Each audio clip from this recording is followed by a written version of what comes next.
आज आपण शिकणार आहोत पायथन बेसिक. आज शिकायचे व्हेरिएबल कसे क्रिएट करायचे पायथनमध्ये. सो बाकीच्या लँग्वेजसारखे आपल्याला इथे बाकीच्या लँग्वेजसारखे इंट, कॅर, फ्लोट वगैरे असे डेटा टाईप्स मेन्शन करावे नाही लागत. पायथन ऑटो डिटेक्ट करतं की कोणत्या प्रकारचं व्हेरिएबल आहे. सो मी एक बनवून दाखवतो. सो इथे काही प्रकारचे व्हेरिएबल बनवलेत मी. आधी बघू शकता तुम्ही IJKL. पायथन ऑटो डिटेक्ट करते कोणत्या प्रकारचे कोणते डेटा टाईप्स आहेत. एक्झाम्पल तुम्हाला सांगू शकतो मी. जर तुम्हाला बघायचे असतील तुम्हाला कोणते डेटा टाईप्स पायथनने डिटेक्ट केलेत, तुम्हाला कळेल.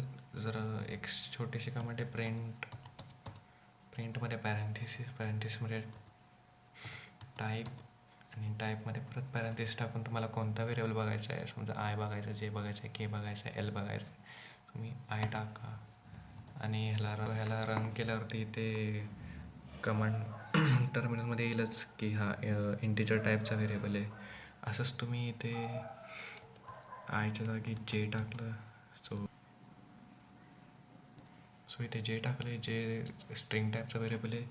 टर्मिनलमध्ये पण स्ट्रिंग टाईप आलं आहे. सो असं तुम्ही चेक करू शकता.